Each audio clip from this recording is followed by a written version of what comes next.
All of you good evening. Join అయిన వాళ్ళు దయచేసి మీకు నీట్ యూజీ 2024 కౌన్సిలింగ్‌కి సంబంధించి లేదా అంటే ఎగ్జామ్ అయిపోయిన తర్వాత మీకు ఎలాంటి డౌట్స్ ఉన్నాయి, వాటికి సంబంధించి క్వెషన్స్ ఏదైనా ఉంటే చాట్ బాక్స్‌లో మీరు టైప్ చేస్తూ ఉండండి. రిమైనింగ్ పీపుల్ జాయిన్ అవుతూ ఉంటారు. ఓకే. నెక్స్ట్ ఫస్ట్ రౌండ్‌లో సీట్ రిపోర్టు చేసిన తర్వాత అప్‌గ్రేడ్‌లో సీట్ రాకపోతే ఫస్ట్ రౌండ్‌లో సీటు క్యాన్సిల్ అవుతుందా? లేదండి. ఫస్ట్ రౌండ్‌లో సీటు వచ్చి మీరు జాయిన్ అయిన తర్వాత సెకండ్ రౌండ్ అప్‌గ్రేడేషన్‌కి వెళ్ళినప్పుడు గానీ మీకు సీట్ రాలేదనుకోండి, అప్‌గ్రేడేషన్ అవ్వలేదనుకోండి, ఫస్ట్ రౌండ్‌లో ఏదుంటే ఇంక అది ఉండిపోవాల్సిందే. ఇంక మార్చుకోవడానికి లేదు. 100% దానిలో ఉండి తీరాల్సిందే. హైదరాబాద్‌లో పీడబ్ల్యూడీ వెరిఫికేషన్ మేడం నేను హైదరాబాద్ నుంచి. మీకు కూడా హైదరాబాద్‌లో అంటే కేఎన్ఆర్ యూహెచ్ఎస్ ఉంది కదండీ వరంగల్‌లో, అక్కడ కండక్ట్ చేస్తారండి. అక్కడికి మీరు వెళ్లి అటెండ్ అవ్వాల్సి ఉంటుంది. Okay. 4 years back NCC certificate ఓకేనా మ్యామ్? ఎన్‌సీసీ సర్టిఫికేట్స్ ఎప్పుడైనా పెట్టుకోవచ్చండి. ప్రిఫరబుల్లీ ఇంటర్మీడియేట్ టైమ్ అంటే బి కేటగిరీ బి లెవెల్ సర్టిఫికేట్స్‌కి ఎక్కువ వెయిటేజ్ ఉంటుందండి కంపారిటివ్‌లీ నాకు తెలిసి. ఓకే. అన్ని సర్టిఫికేట్స్ పెట్టండి మీరు. How much cut off sorry అండి, నేను కట్ ఆఫ్‌ల గురించి నేను ఇప్పుడు చెప్పలేను. Ma'am can I use last year migration certificate this year? Yes అండి. మీరు మైగ్రేషన్ సర్టిఫికేట్ ఎన్ని సంవత్సరాలైనా యూజ్ చేసుకోవచ్చు. ప్రాబ్లమ్ ఏం లేదు. ఒకసారి తీసుకుంటే సరిపోతుంది. కేరళలో బి కేటగిరీ సీటు తక్కువగా ఉందంట కదా మ్యామ్? తక్కువగానే ఉందండి. 7.5 లక్షల నుండి సుమారుగా 8.5 లక్షలు, 10 లక్షల లోపు ఉంది. కానీ కట్ ఆఫ్ మార్క్స్ 500 దాటాలి మీకు. 500 దాటితేనే మీకు ఆ స్కోర్‌కి అంటే ఆ డబ్బులకి మీకు సీట్ లభించిద్ది. అంతేగాని అక్కడ మనకి అంటే convener quota seats, A category seats రావు. Okay. Ma'am my first attempt OU region ST category. So ఒకటండి, మీకొచ్చిన స్కోరు నేను ఆల్రెడీ కట్ ఆఫ్‌లు ఇచ్చాను. ఏపీ వాళ్ళకి, తెలంగాణ వాళ్ళకి ఒకే సింగిల్ వీడియోలో ఇచ్చాను. మీరు ఆ కట్ ఆఫ్‌లో మీ స్కోర్‌కి వచ్చే ఛాన్స్ ఉందా లేదో నేను ఎనాలిసిస్ చాలా క్లియర్‌గా చెప్పాను. తెలుగులోనే చెప్తున్నాను మీకు. మీకు అర్థం కాకపోతే 2 సార్లు వినండి లేదా 4 సార్లు వినండి వీడియోని. క్లియర్‌గా అర్థమైద్ది. దాన్ని బట్టి మీకొచ్చిన మార్క్స్‌కి సీట్ వస్తుందా లేదో మీరే నిర్ణయించుకోండి. Okay. Ma'am my first attempt. Sorry అండి, మీరు ఎన్ని సార్లు ఆ క్వెషన్ ఫార్వర్డ్ చేసినా సరే ఐ కాంట్ హెల్ప్ అండి. దయచేసి మీరు అంటే సేమ్ క్వెషన్ రిపీటెడ్‌గా మీరు పోస్ట్ చేయొద్దు దయచేసి, ఏమనుకోవద్దు.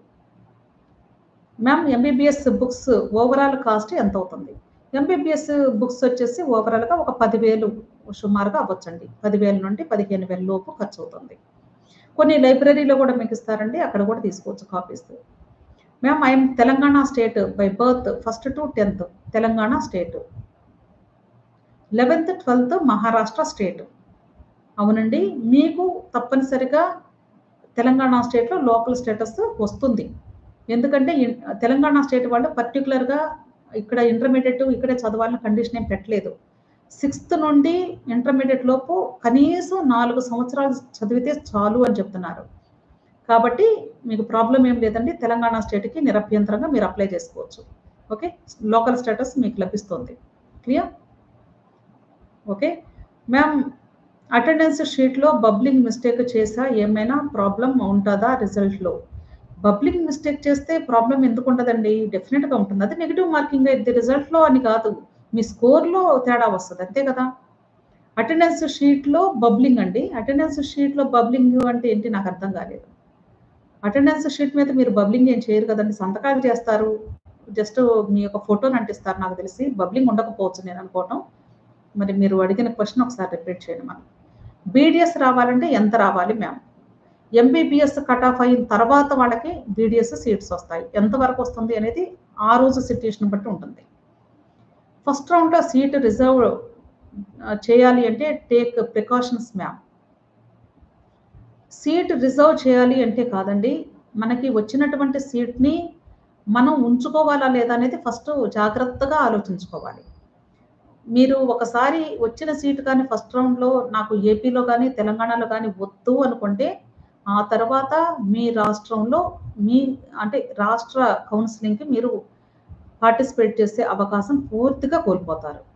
మీ సీటు ఉంచుకొని అప్‌గ్రేడేషన్‌కి వెళ్ళడమా? లేదా ఫ్రీ ఎగ్జిట్ అయిపోవటమా? వేరే చోట వచ్చుంటేనే ఫ్రీ ఎగ్జిట్ అవ్వాలి. రాకుండా మీరు తొందరపడి నిర్ణయాలు తీసుకోకూడదు. ఓకే. మా పాప 8th to 12th తెలంగాణలో చదివింది. ఓకే. లోకల్ స్టేటస్ వస్తుందా? డెఫినిట్‌గా వస్తుందండి. లోకల్ స్టేటస్ వస్తుంది. తెలంగాణకే వస్తుంది. ఓకే. నెక్స్ట్ స్కోర్స్ గురించి దయచేసి నన్ను అడగొద్దండి ఎవరు కూడా. I'm so sorry. How to evaluate the other sets papers that is MNOP with common sets in neat? అంటే దీనికి ఎవాల్యుయేషన్ ఏం లేదండి. మామూలుగా మనకి వచ్చినటువంటి సీట్‌ని బట్టి మన స్కోర్ వస్తుంది. అంతే. దాని గురించి నాకు అంత ఐడియా లేదండి. స్కోర్ అనేది మన క్వెషన్ బుక్‌లెట్ ఏదుంటే దాన్ని బట్టే కదా వచ్చేది. సో, అంతవరకే నాకు ఐడియా ఉంది.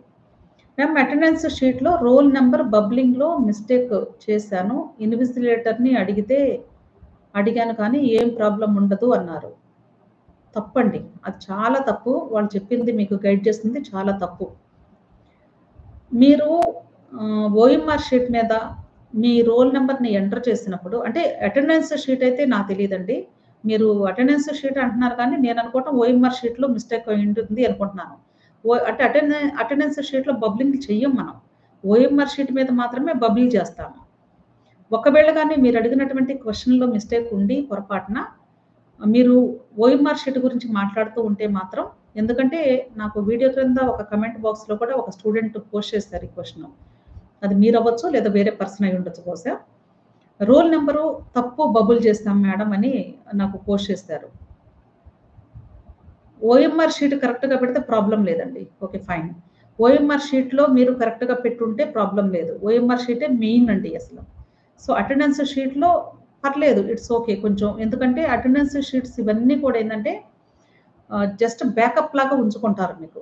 ఏదైనా అవసరమైనప్పుడు ఏదన్నా ఇష్యూస్ జరిగినప్పుడు, కాంప్లికేషన్స్ వచ్చినప్పుడు ఆ బ్యాకప్ కోసం ఇవన్నీ యూజ్ చేస్తారు కానీ మేజర్‌గా మీకు చూసేది ఓఎంఆర్ షీట్. కాబట్టి ఓఎంఆర్ షీట్ మీద మీరు కరెక్ట్‌గా చేసుంటే ఇబ్బందేమి లేదు. ఓకే.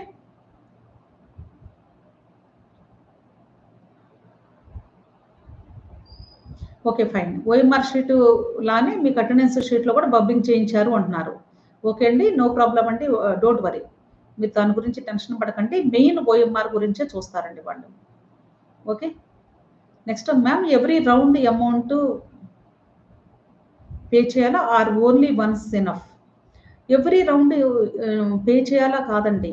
మీరు అప్లికేషన్ పెట్టినప్పుడు ఆల్రెడీ ఫీ పేమెంట్ అయిపోతుంది. అప్లికేషన్‌తో పాటు. తర్వాత రౌండ్‌కి మీరు అమౌంట్ కట్టేదేమి ఉండదు. మీకు సీట్ వస్తే వెళ్లి జాయిన్ అయ్యేటప్పుడు కడతారు. మరలా మీరు అప్‌గ్రేడేషన్ వచ్చిందనుకోండి, అదే అమౌంట్ మరలా మీకు క్యారీ ఫార్వర్డ్ అవుతూ ఉంటుంది. మరలా ప్రతి రౌండ్‌కి కట్టాల్సిన అవసరం లేదు. అయితే కొన్ని సందర్భాల్లో ఎలా ఉంటుందంటే, ఆ ముందు కట్టించుకున్న కాలేజోళ్ళు వెంటనే డబ్బులివ్వరు మీకు. వాళ్ళు ఒక 3, 4 డేస్ తర్వాత మేము ఆన్‌లైన్ ట్రాన్సాక్షన్ చేస్తాము అని చెప్తారు. అలాంటి సందర్భాల్లో మీకేమవుతుందంటే సెకండ్ రౌండ్‌లో సీటొచ్చినా, లేదా అప్‌గ్రేడేషన్ వచ్చినా ఫస్ట్ రౌండ్ నుండి షిఫ్ట్ అయ్యేటప్పుడు మరలా మీ సొంత డబ్బులు పెట్టుకొని వెళ్లి జాయిన్ అవ్వాల్సొస్తది. ఆ తర్వాత పాత అమౌంట్ మీకు క్రెడిట్ అవుతుంది. అందుకని ఫస్ట్ రౌండ్ మీకు అడ్మిషన్స్ వచ్చినప్పుడే మీరు ముందుగానే ఆ కాలేజ్ మేనేజ్మెంట్స్‌తో అంటే ప్రిన్సిపల్ గారు వాళ్ళతో ముందే మాకు ఇట్లాగా సెకండ్ రౌండ్ వస్తే కొంచెం అమౌంట్ మాకు ట్రాన్స్‌ఫర్ అవ్వాలి అంటే మోడ్ ఆఫ్ పేమెంట్ ఏం చేస్తే మీరు వెంటనే ట్రాన్స్‌ఫర్ చేస్తారు అనేది కనుక్కొని దాని ప్రకారంగానే మీరు పేమెంట్ చేసుకోండి. అంటే క్యాష్ ఇస్తే క్యాష్ ఇస్తారా? లేక ఆన్‌లైన్ ట్రాన్సాక్షనా? ఏది ఆ కాలేజోళ్ళు ఫ్రీగా అంటే వాళ్ళు ఈజీగా మీకు ట్రాన్స్‌ఫర్ చేయగలుగుతారు ఇన్ టైమ్‌లో అది ముందుగా మీరు మాట్లాడుకోవాలి. ఒక్కొక్క కాలేజోళ్ళు ఒక్కొక్క పద్ధతిని పాటిస్తూ ఉంటారు. Okay. AP local category information కోసం ఎవరిని అప్రోచ్ అవ్వాలి? ఎవరిని అప్రోచ్ అవ్వాలి అంటే యూనివర్సిటీకి వెళ్ళమని ఎవరైనా చెప్తారండి యూజువల్‌గా. కానీ యూనివర్సిటీకి వెళ్ళినా కూడా మీకు నాకు తెలిసి అంటే మీకు పెద్దగా ఆన్సర్ ఇచ్చేటువంటి వ్యక్తులు చాలా అరుదు. సో, నాకు తెలిసి అంటే వెళ్లి ప్రయత్నించండి తప్పులేదు. కానీ ఎంతవరకు మీకు ఆన్సర్ వస్తుంది అనేది నేనైతే చెప్పలేనండి.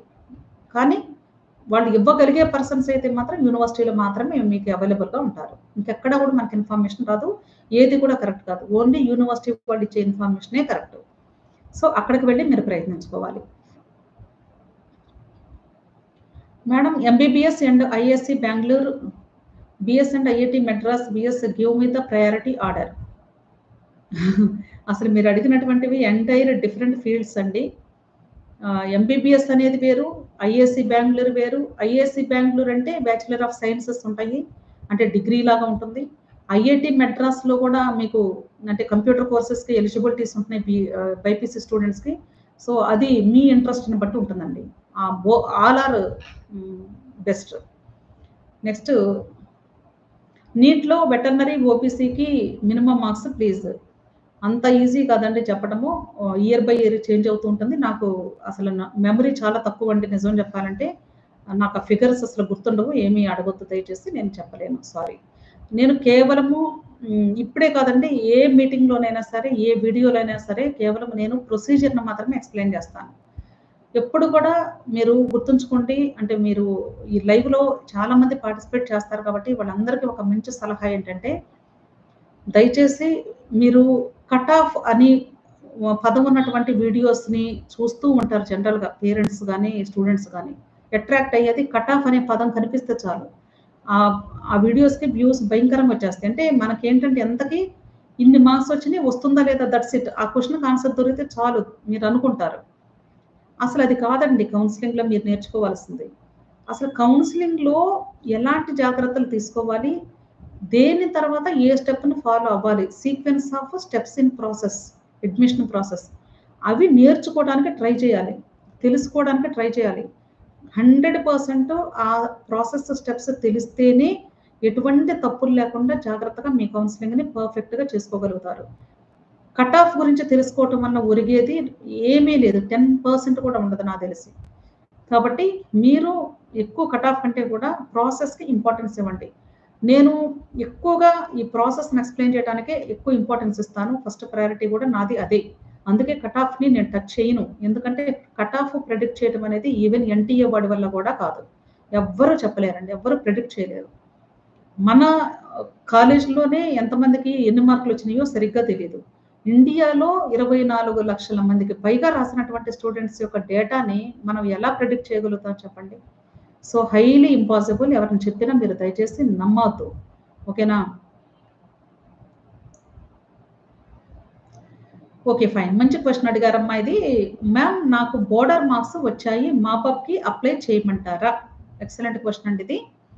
బట్ ఇక్కడేంటంటే ప్రాబ్లము మాపప్‌కి అప్లికేషన్ అనేది సెపరేట్‌గా ఉండదు. ఒక్క ఆల్ ఇండియా కోటాలో మాత్రమే ఆ ఫెసిలిటీ ఉంటుంది. ఆల్ ఇండియా కోటాలో అయితే మీకు ప్రతి రౌండ్‌కి అప్లికేషన్ పెట్టుకోవడానికి ఛాన్స్ ఉంది. కానీ స్టేట్ కోటా కౌన్సెలింగ్‌లో ఫస్ట్ రౌండ్‌లో అప్లికేషన్ గాని పొరపాటున పెట్టుకోవటం మర్చిపోతే, ఇంకా ఈ సంవత్సరం మీరు కౌన్సెలింగ్‌లో మరలా అప్లికేషన్ పెట్టుకునే అవకాశం పూర్తిగా కోల్పోయినట్లే. సో, ప్రతి ఒక్క స్టూడెంటు అందుకనే నీట్ ఎగ్జామ్‌లో క్వాలిఫై అయ్యి, కట్ ఆఫ్ స్కోరు కలిగినటువంటి ప్రతి ఒక్క స్టూడెంట్‌ని నేను రిక్వెస్ట్ చేసేది ఏంటంటే, మీకు సీట్ వస్తుందా? లేదా? ఎక్కడొస్తుంది? లేదా ఏ రౌండ్‌లో వస్తుంది? అనే దాని గురించి కాకుండా, ప్రతి ఒక్క స్టూడెంట్ కూడా ఫస్ట్ అప్లికేషన్ ఫిల్ చేసి తీరాల్సిందే 100%. అలాగే ఫస్ట్ రౌండ్‌లో వెబ్ ఆప్షన్స్ 100% పెట్టి తీరాల్సిందే. మీకు సీటు వచ్చినా, రాకపోయినా, వస్తుందనుకున్నా, రాదు అనుకున్నా సరే. ఆ ప్రాసెస్‌ని కంటిన్యూ చేస్తేనే మాపప్ రౌండ్‌లో మీకు సీటు వచ్చే అవకాశం ఉంటే వస్తుంది. లేదు అంటే లేదు. అంతేగాని డైరెక్ట్‌గా మాపప్ రౌండ్‌కి అప్లికేషన్ పెట్టుకోవటం గానీ, లేదా ఫస్ట్ రౌండ్‌లో అప్లికేషన్ పెట్టుకున్నా, ఒకవేళ ఫస్ట్ రౌండ్‌లో, సెకండ్ రౌండ్‌లో అసలు నేను వెబ్ ఆప్షన్స్ పెట్టుకోను, నాకెలాగో సీట్ రాదు అని మీకు మీరు డిసైడ్ అయిపోయి, మాపప్ రౌండ్‌లో పెడదాము అన్నా కూడా కుదరదు. ఫస్ట్ రౌండ్ టైమ్‌లోనే ఫస్ట్ అప్లికేషన్ పెట్టుకోవాలి. ఫస్ట్ రౌండ్ వెబ్ ఆప్షన్స్ పెట్టాలి 100%. మరలా సెకండ్ రౌండ్‌లో కూడా తెలంగాణ స్టేట్ వాళ్ళు మరలా వెబ్ ఆప్షన్స్ పెట్టాలి. సీట్ వస్తుందో లేదో తెలుస్తది. రాకపోతే మరలా మాపప్‌కి. సీక్వెన్స్ ఆఫ్ వెబ్ ఆప్షన్స్ పెడుతూ వెళ్ళాల్సిందే. బ్రేక్ తీసుకోవడానికి లేదు. సెకండ్ రౌండ్‌లో పెట్టలేదనుకోండి రాదు అనుకోని, ఇంక అంతటితో మీరు ఆగిపోయినట్లే. మాపప్ రౌండ్‌కి పర్మిషన్ ఉండదు. వస్తుందో లేదో తెలీదు. అనవసరం మీకు. కంపల్సరీ మీరు పెట్టాల్సిందే వెబ్ ఆప్షన్స్. అర్థమైంది కదా?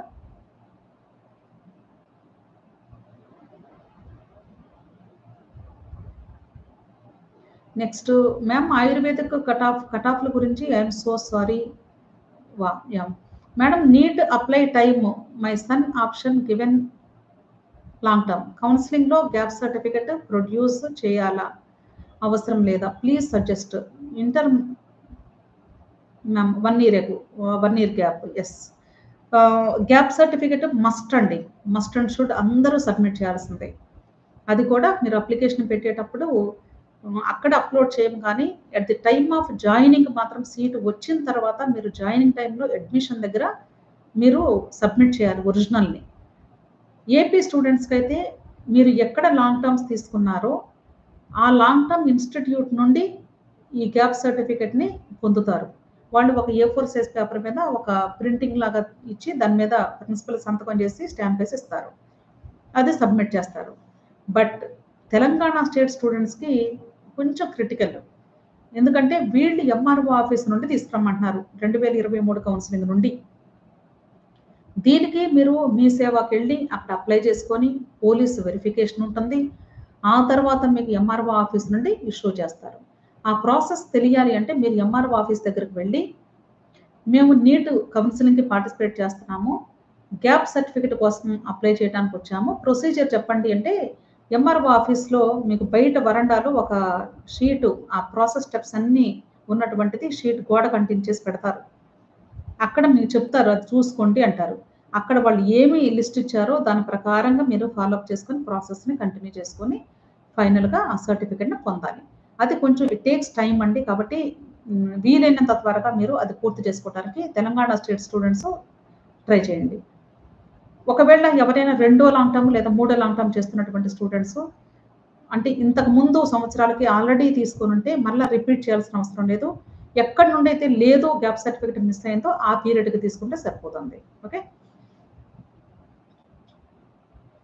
మ్యామ్ ఒక క్వశ్చన్కి ఆన్సర్ 2 బబుల్స్ చేస్తే ఎలా తీసుకుంటారు దీని గురించి నేను చెప్పానండి already according to my knowledge level అయితే అంటే మనకి ఇన్ఫర్మేషన్ బ్రోచర్లో ఎక్కడ కూడా డబుల్ బబుల్ గురించి స్పెసిఫై చేయలేదు బట్ 2022లో మాత్రం స్పెసిఫిక్గా దట్ ఈస్ ఇన్వాలిడ్ బబ్లింగ్ అనే పదాన్ని యూజ్ చేశాడు ఇన్వాలిడ్ అంటే మీనింగ్ 0 మార్క్స్ అని అర్థం అంటే నెగిటివ్ మార్కింగ్కి వెళ్ళదు అని అర్థం బట్ 2023లో మనకు అసలు స్పెసిఫై చేయలేదు కాబట్టి వాడు నెగిటివ్గా తీసుకోవచ్చు లేదా 0 మార్క్స్ ఇవ్వచ్చు కాబట్టి ఏది అనేది మీకు రెస్పాన్స్ షీట్ వచ్చిన తర్వాత మీకు అర్థమవుతుంది దానికి ఏ స్కోర్ ఇచ్చాడు అనేది కౌంట్ చేసుకున్నప్పుడు ఓకే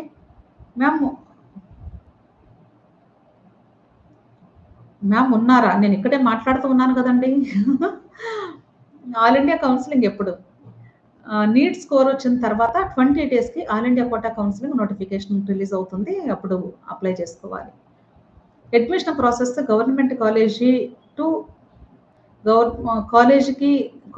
కాలేజ్కి డిఫరెంట్ ఉంటుందా మ్యామ్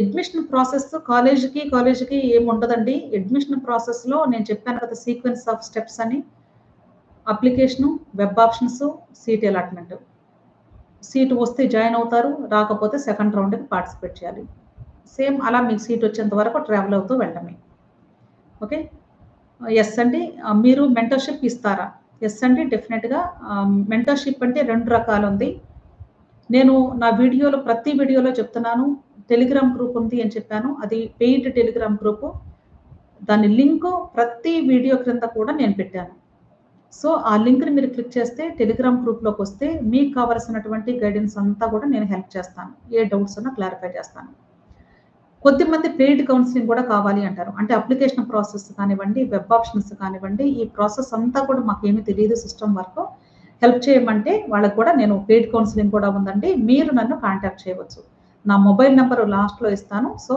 దయచేసి ఆ మొబైల్ నెంబర్కి మీరు కాంటాక్ట్ చేసినట్లయితే పెయిడ్ కౌన్సిలింగ్ డీటెయిల్స్ చెప్తాను okay ma'am Telangana NEET counselling process గురించి చెప్తారా because I'm first attempt Telangana NEET counselling process అంటే చెప్పాను ఆల్రెడీ అప్లికేషన్ పెట్టుకుంటారు వెబ్ ఆప్షన్స్ పెట్టుకుంటారు సీట్ అలాట్మెంట్ వస్తుంది రాకపోతే మళ్ళీ సెకండ్ రౌండ్లో వెబ్ ఆప్షన్స్ పెట్టుకుంటారు లేదా ఫస్ట్ రౌండ్లో వచ్చిన సీటు నచ్చకపోయినా అప్గ్రేడేషన్కి వెళ్ళచ్చు అక్కడ రాకపోతే మళ్ళీ థర్డ్ రౌండ్ అలా ప్రాసెస్ కంటిన్యూ అవుతూ ఉంటుంది okay gap certificate self prepare అయిన వాళ్ళు ఎలా తీసుకోవాలి మేడం ఏపీ గుడ్ క్వశ్చన్ అండి ఇది సెల్ఫ్ ప్రిపేర్ అయినటువంటి స్టూడెంట్స్ మీకు అంటే ఆల్రెడీ అప్లికేషన్‌లో మనకి క్వెషన్ అడిగారు కానీ, దాన్ని ఇక్కడ మనం ఏమి యూజ్ చేయము. గ్యాప్ సర్టిఫికేట్ నేను ఇంట్లోనే ప్రిపేర్ అయ్యాను అంటే, అదే విషయాన్ని వాళ్ళకి కన్వే చేయండి. అలాగని 100% అందరం మేము ఇక గ్యాప్ సర్టిఫికేట్ తీసుకోవటం మాకు కుదరదు కాబట్టి, మేము సెల్ఫ్ ప్రిపరేషన్ అంటే అది ఎంతవరకు యాక్సెప్ట్ చేస్తారో నాకైతే తెలీదు. కంపల్సరీ గ్యాప్ సర్టిఫికేట్ అయితే అడుగుతారండి. అలాంటి సందర్భాల్లో సెల్ఫ్ ప్రిపరేషన్ గురించి వాళ్ళు యాక్సెప్ట్ చేస్తారా లేదన్నప్పుడు డూ వన్ థింగ్. మీరు ఒక పని చేయండి. నేను ప్రిపేర్ అయ్యాను అనే దానికి ప్రూఫ్‌గా మీరు ఎక్కడైతే ఇంటర్మీడియేట్‌లో చదువుకున్నారో అక్కడ నుండి నేను సెల్ఫ్ ప్రిపేర్ అయినట్లుగా ఆ ప్రిన్సిపల్ నుండి లెటర్ తీసుకోండి. ఈ స్టూడెంటు తర్వాత కూడా మేమే గైడ్ చేస్తూ ఉన్నాము. ఇంట్లో కూర్చొని చదువుకున్నాడు అని జస్ట్ అక్కడి నుండి ఒక లెటర్ తీసుకుంటే అది కూడా మీకు హెల్ప్ అవ్వచ్చు ఏపీ వాళ్ళకి. బట్ తెలంగాణ వాళ్ళకైతే మాత్రం ఎంఆర్ఓ ఆఫీస్ నుండి తీసుకోవాలి 100%.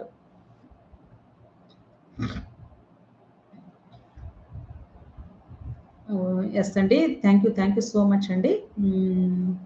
Good evening ma'am. No. Cut off గురించి I can't help. Every time we should pay counselling fee for every round లేదండి. కౌన్సెలింగ్‌కి ఫీ పేమెంట్ అప్లికేషన్ పెట్టినప్పుడు మాత్రమే చేస్తారు. ప్రతి రౌండ్‌కి చేయాల్సిన అవసరం లేదు. ఓకే. అలాగే కేరళ అండ్ కర్ణాటక రిజిస్ట్రేషన్ మరలా ఓపెన్ చేసే అవకాశం ఉందా? మోస్ట్‌లీ ఉండొచ్చండి. ఎందుకంటే 2023 కౌన్సెలింగ్‌లో కూడా ఓపెన్ చేస్తారు. ఒక నెల రోజుల టైం కూడా ఇచ్చారు మనకి. కాబట్టి ఎవరైనా మేనేజ్మెంట్ కోటాలో మీరు అప్లై చేసుకోవాలి అనుకున్నట్లయితే కేరళ, కర్ణాటక కాలేజెస్‌కి మీకు రిజిస్ట్రేషన్స్ డెఫినిట్‌గా 90% ఓపెన్ అవ్వచ్చు. మీరు కొంచెం వెబ్‌సైట్స్‌ని ఫాలో అప్ చేసుకుంటూ ఉండాలి. డైలీ మానిటర్ చేసుకుంటూ ఉండాలి. అక్కడ మీకు నోటిఫికేషన్ రావటంతోనే ఇమ్మీడియేట్‌గా అప్లికేషన్స్ పెట్టుకోండి. అవకాశం అయితే డెఫినిట్‌గా ఉంటుంది అనుకుంటున్నాను నేను.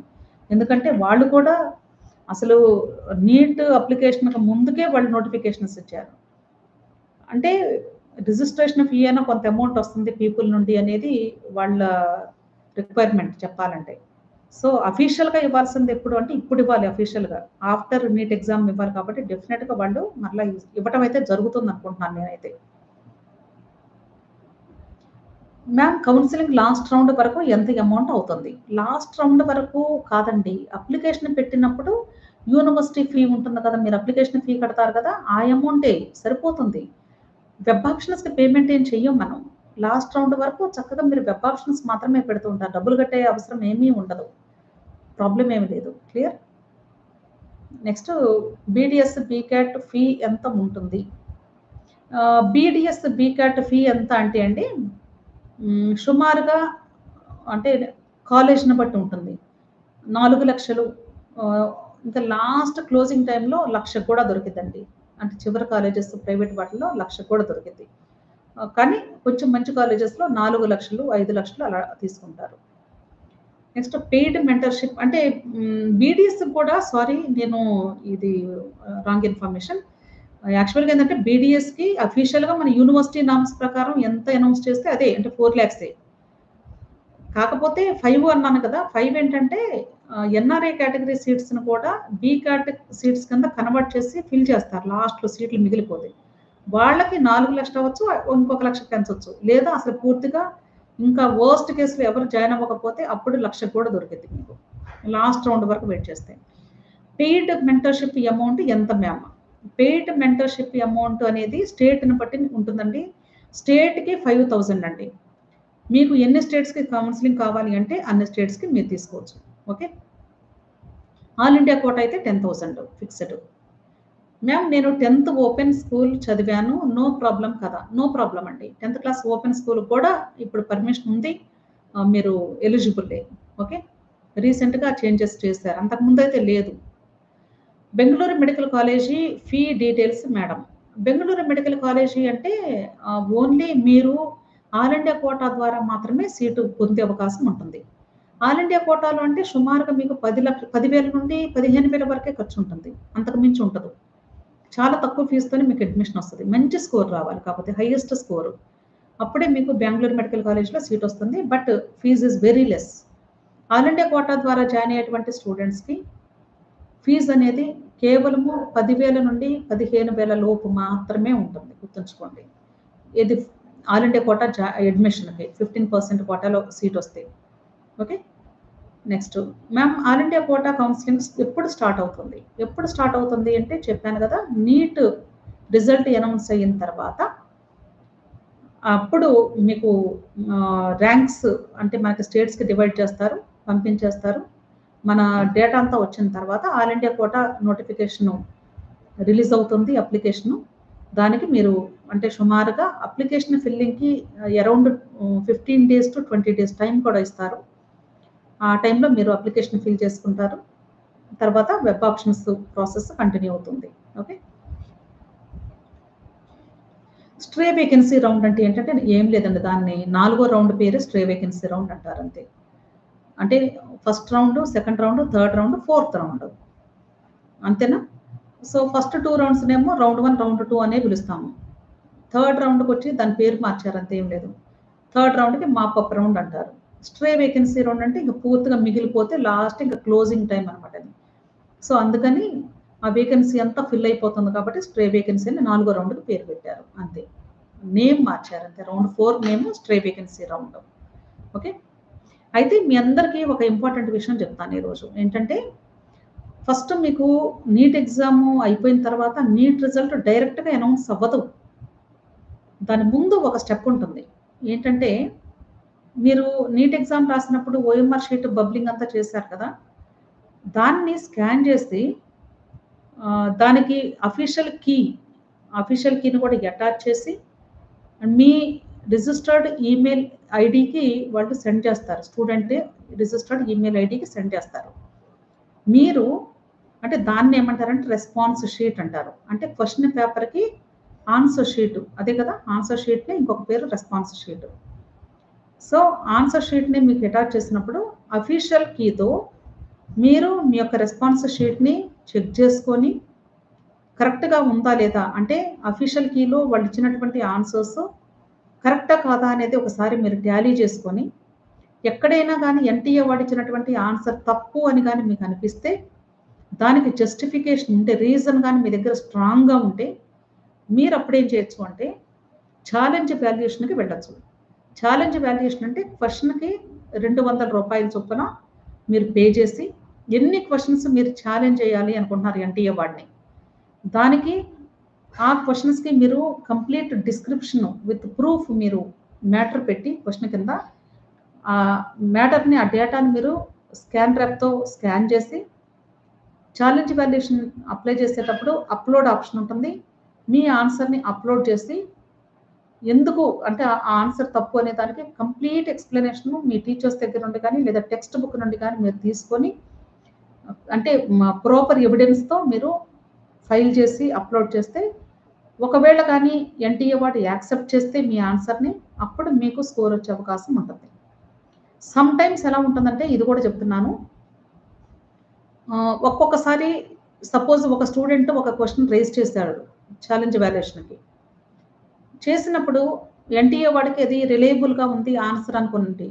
అంటే ఆ క్వెషన్ గురించి అసలు ఏ ఇన్‌స్టిట్యూట్ వాళ్ళు కూడా రైజ్ చేయకుండా పర్టిక్యులర్‌గా ఒక స్టూడెంటే చేశాడు. కానీ వాడు రీజన్ స్ట్రాంగ్‌గా ఉంది అనుకోండి, ఎక్స్‌ప్లనేషన్ ఆన్సర్. జస్టిఫికేషన్ స్ట్రాంగ్‌గా ఉంటే ఆ స్టూడెంట్ ఒక్కడికే మార్కులిస్తారు. నెగెటివ్ అయిన దాన్ని కూడా చేంజ్ చేసి పాజిటివ్‌గా ఇస్తారు.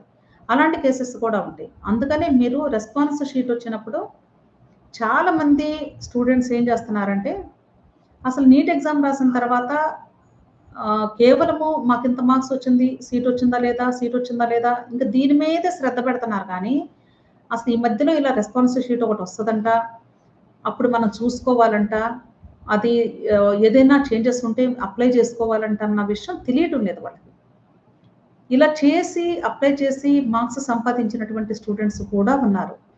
కొద్దిమందికి ఒక్కొక్కసారి అంటే ఒక 4 క్వెషన్స్, 5 క్వెషన్స్ కూడా యాడ్ అయినటువంటి స్టూడెంట్స్ ఉంటారు. సో, అలాంటి అవకాశాన్ని మీరు మిస్ చేసుకోకండి. అది మిస్ చేసుకోకుండా ఉండాలి అంటే ఏం చేయాలి? ఎప్పుడైతే ఎన్‌టీఏ వాడు అఫీషియల్ కీని రిలీజ్ చేస్తారో, మీరు ఆల్రెడీ మీ క్వెషన్ పేపర్‌లో మీరు టిక్ చేసుకొనొచ్చారు కదా! మీ ఆన్సర్‌ని. మీరు పెట్టినటువంటి ఆన్సరు ఎన్‌టీఏ వాడిచ్చింది కానీ 2 డిఫరెంట్‌గా ఉంటే ఇమ్మీడియేట్‌గా మీ టీచర్స్ దగ్గరికి వెళ్ళిపోండి. ఇన్‌స్టిట్యూట్‌కి వెళ్ళిపోయి, లేదా మీ టెక్స్ట్ బుక్స్ ఓపెన్ చేసి, మీ ఆన్సర్ స్ట్రాంగ్‌గా 100% మీదే కరెక్ట్ అని గాని మీరు భావిస్తే, దానికి మ్యాటర్‌ని ప్రిపేర్ చేసుకొని మీరు రెడీగా ఉండండి. ఎప్పుడైతే రెస్పాన్స్ షీట్ మీ మెయిల్ ఐడీకి వస్తుందో ఛాలెంజ్ వాల్యుయేషన్‌కి అప్లై చేయండి. ఈచ్ క్వెషన్‌కి ₹200 చొప్పున పే చేస్తే మీరు ఎన్ని క్వెషన్స్ అయినా ఛాలెంజ్ చేసుకోవచ్చు. అప్పుడు మీది కానీ ఆన్సర్ కరెక్ట్ అయితే, మీరు అడిగేటువంటి ఆన్సర్ మీది కరెక్ట్ అయితే డెఫినిట్‌గా మీకు స్కోర్ యాడ్ అవుతుంది. ఒక్కొక్కసారి ఎలా ఉంటుందంటే ఎక్కువ మంది స్టూడెంట్స్ సేమ్ క్వెషన్ అడగొచ్చు. లేదా కొన్ని ఇన్‌స్టిట్యూట్స్ వాళ్ళే రైజ్ చేయొచ్చు కూడా. అంటే స్టూడెంట్‌ని బేస్ చేసుకొని స్టూడెంట్‌ని రిఫరెన్స్‌గా పెట్టి ఇతను మా స్టూడెంటు. సో, మేము వీళ్ళ తరపున అడుగుతున్నామని వాళ్ళు కూడా ఛాలెంజ్ వాల్యుయేషన్‌కి వెళ్తారు. అప్పుడు ఎన్‌టీఏ వాడు ఆ క్వెషన్‌కి అందరికీ యాడ్ చేసే అవకాశం ఉంటుంది. అందుకే ఈ సంవత్సరం ఫిజిక్స్ క్వెషన్ పేపర్‌లో ఒక కాంట్రోవర్సీ ఆన్సర్ ఉంది అని విన్నాను నేను. దానికి డౌట్ అందరికి. ఏ ఆన్సర్ ఇస్తాడు అనేది. సో, ఎన్‌టీఏ అఫీషియల్ కీ వచ్చిన తర్వాత మీరు చూసి వెరిఫై చేసుకోండి.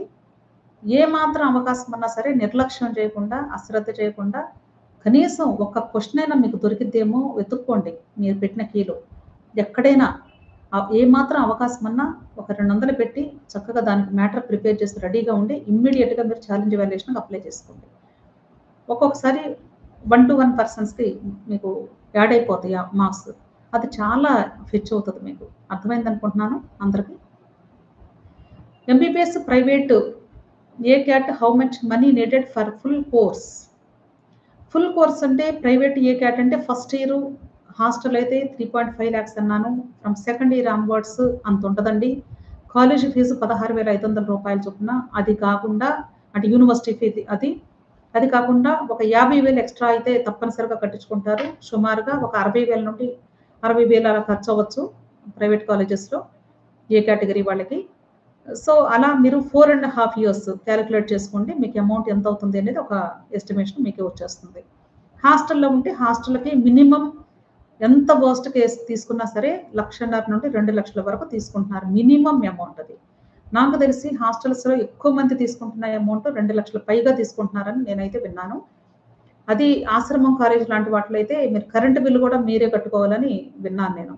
సో, ఏసీ రూమ్స్ అయితే మీరు కరెంట్ బిల్ కూడా మీకు మీటర్ పెడతారు. మీరే చార్జ్ చేసుకుంటూ ఉండాలి కరెంటు. సో, అవన్నీ ఎక్స్‌ట్రా బర్డెన్స్. సో, అవన్నీ కూడా జాగ్రత్తగా చూసుకొని మీరు అంటే అక్కడ చదువుతున్నటువంటి స్టూడెంట్స్ ఉంటే వాళ్ళతో ఒకసారి ఇంటరాక్ట్ అయ్యి ఎలా ఉంది సిట్యుయేషన్ అనేది దాన్ని బట్టి కూడా మీరు ఆలోచించుకోండి. నెక్స్ట్ బెంగుళూరు మెడికల్ కాలేజ్‌లో ఫస్ట్ ఇయర్ ఎంత ఖర్చు అవుతుంది మేడం? చెప్పాను కదండీ ఆల్రెడీ. బెంగుళూరు మెడికల్ కాలేజ్‌లో అంటే మీకు ఆల్ ఇండియా కోటా ద్వారా మాత్రమే సీట్ వస్తుంది అక్కడ. అంటే 10,000 నుండి 15,000 లోపే అన్నాను గదా! అది కాకుండా మీరు హాస్టల్‌లో ఉంటే హాస్టల్ ఖర్చవుతుంది. హాస్టల్ అంటే బెంగుళూరులో ఎలా ఉంటుంది అనేది మీకు చెప్పాల్సిన అవసరం లేదు. కొంచెం కాస్ట్ ఆఫ్ లివింగ్ ఎక్కువగుంటుంది కంపారిటివ్‌లీ. బట్ కాలేజ్ హాస్టల్ అంటే కొంచెం తక్కువ కాస్టే మనకి ఉంటుంది.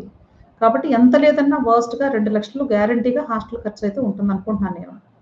కాపోతే ఇది గవర్నమెంట్ కాలేజ్ కాబట్టి 2,00,000 ఉంటుందా? అంటే హాస్టల్ అమౌంట్ ఉండదండి సుమారుగా. అంటే ప్రైవేట్ కాలేజెస్‌లో అయితే హాస్టల్ అకామిడేషన్‌కి ఒక ₹1,00,000 కట్టించుకుంటున్నారు. కేవలం మీరు తినేదానికి ఏమన్నా కట్టించుకోవచ్చు. అంటే ఫుడ్‌కి మాత్రమే కట్టించుకోవచ్చు. అంటే సుమారుగా ఒక ₹1,00,000 ఎక్స్‌ట్రా ఏసుకోండి హాస్టల్ అయితే. 1,00,000 ప్లస్ 15,000 15,000 సుమారుగా అవుతుంది మీకు సంవత్సరానికి.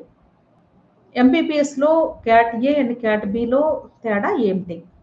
క్యాట్ ఏ అంటే ఫ్రీ సీట్ అండి. కన్వీనర్ కోటాని క్యాట్ ఏ అంటారు. లేదా ఏ కేటగిరీ సీట్ అంటారు. బి క్యాట్ అంటే management quota seat. Convener quota అంటే మనం ఆర్డర్ ఆఫ్ మెరిట్ ప్రకారం మన రిజర్వేషన్స్‌ని బేస్ చేసుకొని మనకొచ్చేటువంటి సీటు. అదే మేనేజ్మెంట్ కోటా సీట్‌ని బి క్యాట్ అంటారు అని చెప్పాను. ఏపీ వాళ్ళకైతే ₹13,20,000 ఉంటుంది ప్రైవేట్ కాలేజెస్‌లో. న్యూ గవర్నమెంట్ కాలేజెస్‌లో సెల్ఫ్ ఫైనాన్స్ కింద అయితే మీకు 12,00,000 ఉంది. అది ఎన్ఆర్ఐ కేటగిరీలో న్యూ కాలేజెస్‌లో తీసుకోవాలి అంటే 20,00,000 పే చేయాల్సి ఉంటుంది సంవత్సరానికి. అదే ప్రైవేట్ కాలేజెస్‌లో ఎన్ఆర్ఐ కేటగిరీ సి కేటగిరీ అంటారు. ఎన్ఆర్ఐ నథింగ్ బట్ అక్కడైతే almost above 20 lakhs per year మీరు పే చేయాల్సి ఉంటుంది. ఓకే. అదే తెలంగాణ స్టేట్‌లో కూడా సేమ్ ప్రొసీజర్. కాకపోతే కొంచెం తక్కువ ఉంటుంది బి కేటగిరీ. 11,00,000 నుండి మైనారిటీ కాలేజెస్‌లో కొంచెం ఎక్కువ 14 లాక్స్ వరకు పర్ ఇయర్ ఉంటుంది. ఓకే. కాలేజ్ నుండి కాలేజ్‌కి చేంజెస్ ఉంటాయి తెలంగాణ స్టేట్‌లో. వేరాజ్ మీకు ఆంధ్రాలో అయితే అన్ని కాలేజెస్ ఫిక్స్డ్ 13,20,000 లాస్ట్ ఇయర్. ఈ సంవత్సరం పెంచుతారా అనేది మనకింకా తెలీదు. పెంచొచ్చు కూడా చెప్పలేము. అంటే ఇయర్ బై ఇయర్ కొంచెం పెరుగుతది యూజువల్‌గా. మీ అందరికీ కూడా చాలా థ్యాంక్స్ ఈ లైవ్ సెషన్లో పాల్గొన్నందుకు.